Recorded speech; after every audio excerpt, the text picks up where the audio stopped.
ഇപ്പം ഇതാണ് നമ്മുടെ ബസ് സ്റ്റോപ്പ്. ഇപ്പം ഇവിടെ നമുക്ക് നോക്കിയാൽ കാണാം. ഞങ്ങൾ വെയിറ്റ് ചെയ്യുന്നത് നമ്പർ 23 ബസ്സാണ്. യെസ്, 23. ഞങ്ങൾക്ക് പോയി ഇവിടെ ഇറങ്ങണം, മാർസി അല്ലെങ്കിൽ തുയ്സു. അപ്പോൾ ഞങ്ങളുടെ ബസ് വന്നു. ഇതാണ് ഞങ്ങളുടെ ബസ്. ഞങ്ങൾക്ക്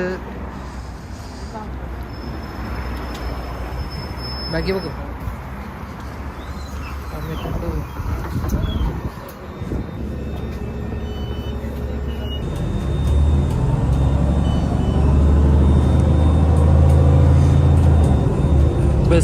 ബസ്സിൽ ഞങ്ങൾ ആദ്യം കണ്ടപ്പോൾ ടാപ്പ് ചെയ്തതാണ് കാർഡ്. അത് ഇവിടെ എനിക്കിവിടെ എനിക്ക് ഇവൾക്കും ടെമ്പററി റെസിഡൻസ് പെർമിറ്റ് ഉണ്ട്.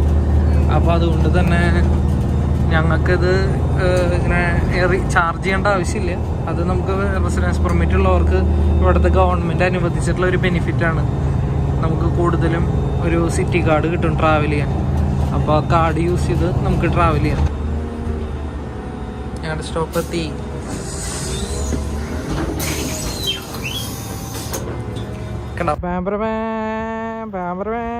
അപ്പോൾ ഇതാണ് നമ്മുടെ super market. Yes, promo cash and carry. അതെ, നമ്മൾ വണ്ടി എടുത്തു. വണ്ടി ഇവിടെ പുറത്ത് തന്നെ ഇട്ടുണ്ട്. വണ്ടി എടുക്കാണ്ട് പോയിട്ട് വയോ ലെഫ്റ്റ് റൈറ്റ് പോരട്ടെ. വണ്ടി എടുക്കാണ്ട് പോയിട്ടേ വണ്ടി കാണുമ്പോൾ എല്ലാവരും വിചാരിക്കും എന്തോ നിറച്ച് വാങ്ങാനുള്ള പരിപാടിയാണ്. അങ്ങനത്തെ പരിപാടിയൊന്നുമില്ല. ഞങ്ങൾക്ക് ആകെ 2-3 ഐറ്റം വാങ്ങാനുള്ളൂ. പിന്നെ കുറേ ആയിട്ട് വാങ്ങുന്നുണ്ടെങ്കിൽ ഇവിടെ നിന്ന് എടുക്കുകയാണെങ്കിൽ കുറച്ചും കൂടി ലാഭമുണ്ട്. കാരണം നമ്മൾ കൂടുതലായിട്ട് ഈ ഭാഗത്തേക്ക് വരണേ എല്ലാ വീക്കും ഇങ്ങോട്ട് വരില്ല, അല്ലെങ്കിൽ എല്ലാ മന്തും ഇങ്ങോട്ട് വരില്ല. കാരണം നമുക്ക് എന്തെങ്കിലും അത്യാവശ്യമായിട്ട് വരി എടുക്കണം അല്ലെങ്കിൽ അങ്ങനത്തെ. അതെ,